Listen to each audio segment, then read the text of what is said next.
क्या हो अगर कोई आपसे कहे कि गुड पीपल आर इडियट्स? क्या हो अगर कोई आपसे कहे कि अच्छाई इंसान के लिए अभिशाप है? तो शायद आप यकीन ना करें, लेकिन जब यह बात दुनिया का एक ग्रेट फिलोसफर कहता है, तो अच्छाई को लेकर आपकी पूरी की पूरी साइकोलॉजी ही बदल जाएगी। और द इडियट में फ्योडोर डॉस्टोवेस्की इसी बात को कहते हैं। द इडियट उनके द्वारा लिखी गई सिर्फ एक फिक्शनल स्टोरी बुक नहीं है, बल्कि यह किताब उनके सफरिंग, स्ट्रगल, अनुभव और यहाँ तक कि नैतिकता पर उनके चिंतन का एक कंपाइलेशन है। ये कहानी दुनिया की क्रूरता, विचारों के द्वंद्व और इंसान के इमोशनल हिपोक्रेसी की कहानी है, जहाँ अच्छाई की कोई कीमत नहीं है, जहाँ हर चीज अच्छा नहीं हो सकता, जहाँ हर चीज आपको खुशी नहीं दे सकती। इस कहानी का मुख्य किरदार एक युवक है जिसका नाम प्रिंस मिस्कीन है, जो बहुत उदार और इतना मासूम है कि उसे इस कहानी में इडियट की संज्ञा दी गई है, जिसे विरासत में बहुत धन संपत्ति मिलती है और वह उसे लेने के लिए स्विट्जरलैंड, जहां वह पिछले 4 साल से एक स्विस क्लिनिक में गंभीर मिर्गी का इलाज कराकर रसिया के सेंट पीटर्सबर्ग जा रहा होता है। उस ट्रेन के सफर में उसकी मुलाकात एक यंग बिजनेसमैन रोगोजिन से होती है और दोनों एक दूसरे के व्यक्तित्व से काफी इंप्रेस होते हैं। रोगोजिन उससे बताता है कि वो नास्तस्या फिलिपोवाना नाम की एक महिला से काफी प्रभावित है और उसे अपना बनाना चाहता है। सेंट पीटर्सबर्ग पहुंचने के बाद दोनों अपने अपने रास्ते चले जाते हैं। मिस्कीन अपने दूर की रिश्तेदार लिजावेता पोक्रोनेवा से अपने बिजनेस के बारे में डिस्कस करने के लिए उसके घर जाता है, जो कि जनरल एपेचिन की पत्नी है। जब वह उसके घर पहुंचता है, तो वह देखता है कि जनरल एपेचिन अपने बिजनेस पार्टनर टोटोस्की के साथ मिलकर अपने दूसरे जनरल दोस्त के बेटे गार्निया को एक लड़की से शादी करने के लिए मना रहे होते हैं। और वो लड़की कोई और नहीं, नास्तस्या फिलोनोपा होती है। असल में नास्तस्या फिलोनोपा एक अनाथ लड़की होती है, जिसे आश्रय देने और उसे शिक्षित करने के नाम पर टोटोस्की उसका यौन शोषण करता था। लेकिन अब वो बड़ी हो गई होती है और उसके नियंत्रण से बाहर, इसलिए टोटोस्की उससे पीछा छुड़ाना चाहता है। जब यह बात मिस्किन को पता चलती है, तो उसके दिल में नास्तस्या के लिए हमदर्दी जागती है और वह उसकी मदद करना चाहता है।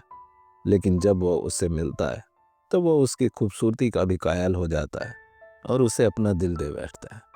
लेकिन इन सब से अलग एक दर्दनाक बचपन की वजह से अब नास्तस्या फिलोनोपा के लिए रिश्ते से फायदे और नुकसान का सौदा बन गए थे। और इस ड्रामा का क्लाइमैक्स तब शुरू होता है जब नास्तस्या के घर पर एक डिनर पार्टी चल रही होती है, जिसमें उस ड्रामा के सारे किरदार जुटते हैं, जहां गान्या और नास्तस्या की शादी का अनाउंसमेंट होने वाला था। तभी वहां रोगोजिन आता है और गान्या के मुंह पर 1 लाख रूबल मारता है और उससे नास्तस्या को छोड़ने के लिए कहता है।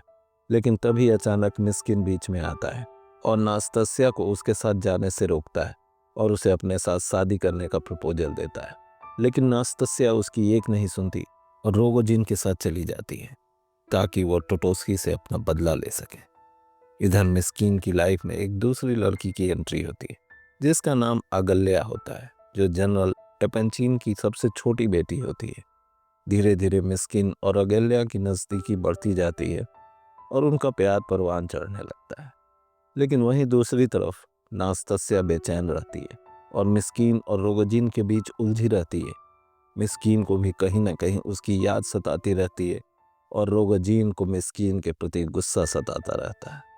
लेकिन जैसे ही यह बात नास्तस्या को पता चलती है कि मिस्कीन अगल्या से प्यार करता है, अगल्या से उसकी ईर्ष्या उसे मिस्कीन की तरफ फिर से खींच लाती है और मिस्कीन भी उसके प्यार के आस में अगल्या को छोड़कर उसके पास फिर चला जाता है। और इन सभी चीज़ों के बाद मिस्कीन और रोगोजिन के बीच ठन जाती है। इस बार नास्तस्या मिस्कीन के शादी के प्रपोजल को एक्सेप्ट करती है और दोनों सगाई कर लेते हैं। कुछ दिन बाद वह दिन आता है जिस दिन उनकी शादी होने वाली होती है।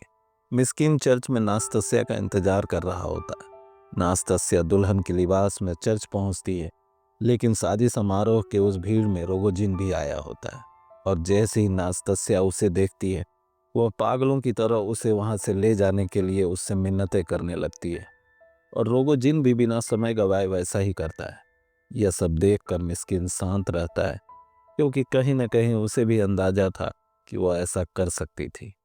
अगली सुबह वह सेंट पीटर्सबर्ग के लिए पहली ट्रेन लेता है और रोगोजिन के घर जाता है, लेकिन वहाँ उसे कोई नहीं मिलता।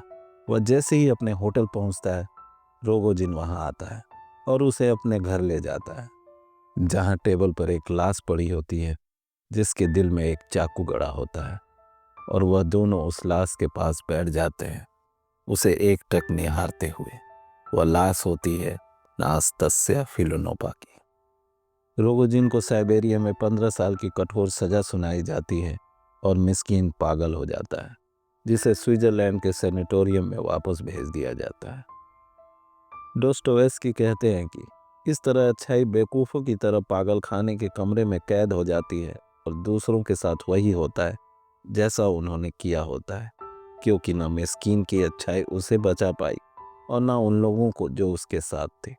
नास्तस्या से वह बार बार धोखा खाता रहा, लेकिन कभी उसने यह नहीं कहा कि वह गलत है। वह चाहता तो रोगोजिन को रोक सकता था और नास्तस्या की हकीकत बता सकता था। वह चाहता तो अगल्या का दिल टूटने से बचा सकता था, उसे नास्तस्या के प्रति अपनी फीलिंग को बताकर, लेकिन उसने ऐसा कुछ भी नहीं किया।